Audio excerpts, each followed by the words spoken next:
of Gothic ladies in mourning with graveside drinking goblets of blood, and there's cops chasing murderers, and there's a damsel in distress on the rooftop, and she's going, oh. That was it. That was it. Okay. Now I will tell you of the Banshee. I grew up on the Banshee. My Irish grandmother filled my head with old wives' tales and stories.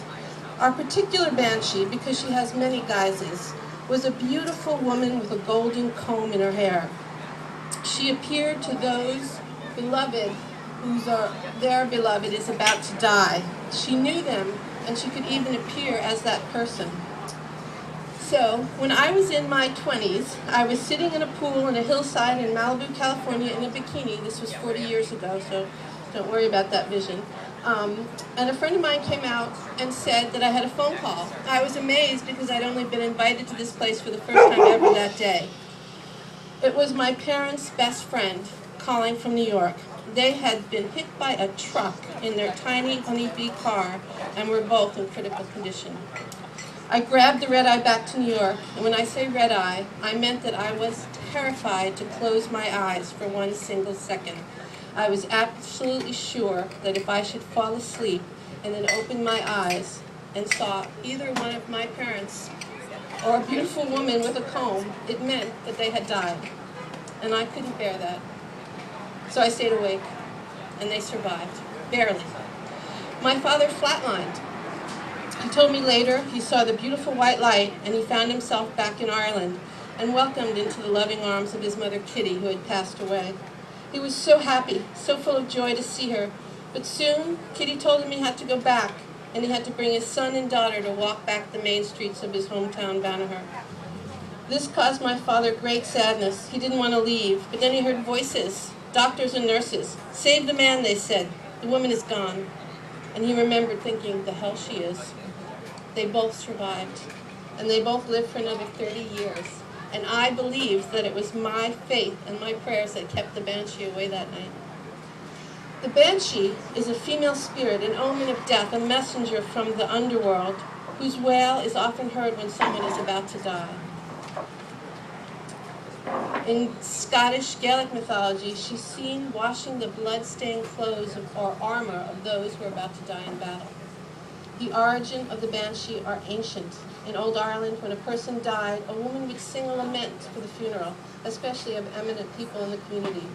These women were called keeners, and the best keeners were in high demand because a person's status and respect was measured by how much they were mourned after death. Usually paid in whiskey, reviled by the church, some say the Banshees were doomed to cry for the death after death as punishment for their sheer insincerity in grieving when they were alive. The wail of the Banshee is described in many ways, so piercing that it shatters glass, or low, pleasant singing, or most often the screeching, somewhat between a wail of a woman and the moan of an owl. And when several Banshees wailed at once, it was the death of someone great or holy. I found this description of the Banshee's cry in a Victorian short story. With a start and a shiver and a blanched face, he turned sharply around, whilst a low, sobbing, wailing cry echoed mournfully through the room. No form of words could give an idea to the sound. A plaintiveness of an affluent heart, the plaintiveness which soon affects and lowers the highest spirits, would have seemed wildly gay in comparison with the saddest of the cry, which seemed floating in the air.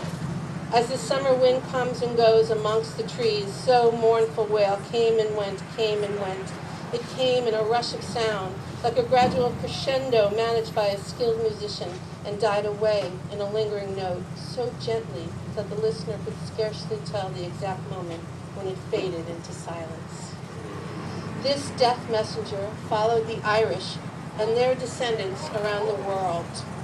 It was never seen by the person about to die, but should death overtake them in a foreign place, the Banshee would give notice to the family. During the Napoleonic campaigns, she frequently notified Irish families of the death of Irish officers and soldiers on faraway battlefields. Even in America, here, the stories are told. There was a Scotsman named Thomas Marr. He immigrated in 1800s and arrived in West Virginia, where he founded a town, married a local woman named Mary, and established a prosperous farm. Their happy life was destroyed by the Civil War, which brought hardship and ruin to so many. To make ends meet, Marr got a job as a night watchman, collecting tolls on the wide river near the village of Marrtown. Every night, he rode out on his horse to the cold and the dark, lonely woods that were deep and desolate. Thomas mentioned often to Mary that he'd seen a strange robed figure riding a white horse on his way to and fro work, wearing a tattered hood, so he couldn't tell if it was a man or a woman, and when he rode closer, the figure seemed to vanish in the mist. February 5th, 1876, Marr went to work on the bridge. This fateful night, he did not come home. As the hours passed, Mary grew frantic. Hearing a horse outside, she thought it was her beloved husband and ran to the door. Instead, it was a hooded woman astride a big white horse. She pulled the horse up to the house, bowed her head, and a supernatural voice said, "Thomas Marr is dead. Pray for his soul." Not 1 hour later, they came and told Mary the news that Thomas was dead.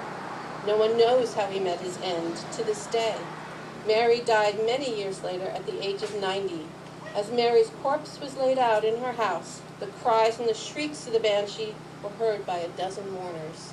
Her grave didn't have a headstone until 1990. Since I was writing about the Banshee, I called my Uncle Brendan a very scary character. He was a high school English teacher. Our family comes from a small town in the exact center of Ireland, Banagher on the Shannon. The town motto, just to give you an idea of the culture, is a famous expression, "That beats Banagher," to which they apply locally, and Banagher beats the devil. "Have you ever seen a banshee?" I asked my uncle. "Hell no," he responds with passion. "Can you tell me a tale?" After a bit of crack, this is the tale he told me. So John Cannon used to park his bike against the house. He was a mate of your Uncle Tommy's, and he lived over on the bog. In those days, they played a card game, like 21. God, I was fascinated as a kid. I could never follow it. Your dad, Peter, Ned Dolan, and I used to have our pint and a short one in Billy Lyon's pub and watch the play. It was great theater going on.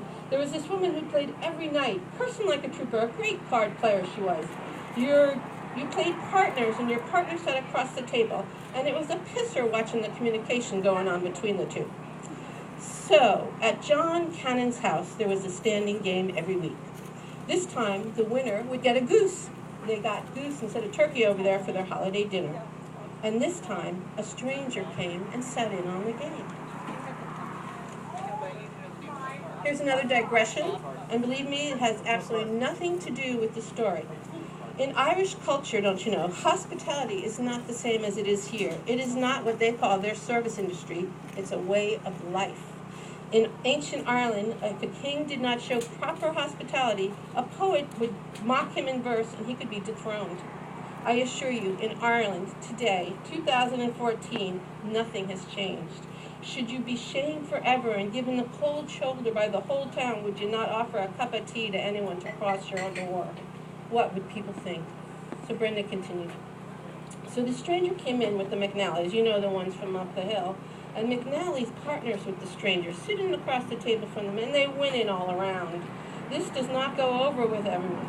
Everyone's giving them the stink eye. As the play goes on, the stranger and McNally are not even looking at each other over the table, and every man wondering what the hell is going on. Hand after hand they win, and it looks as if they'll walk away with the goose and everyone else eating rabbit stew if they're lucky. There's a break in the game, and all go outside to smoke, standing around the front door. So the men light up their cigs and offer packs around. One passes one to the stranger, and he happens to glance down at the man's shoes. It was then that he noticed, and all the other men realized as well, that at the end of his pant leg was not a left foot at all. Instead, it was a cloven hoof. Brendan stopped there. After a second, I said, well, what did they do? He says, well, their hair stood on end. I waited, and they told him to fuck off.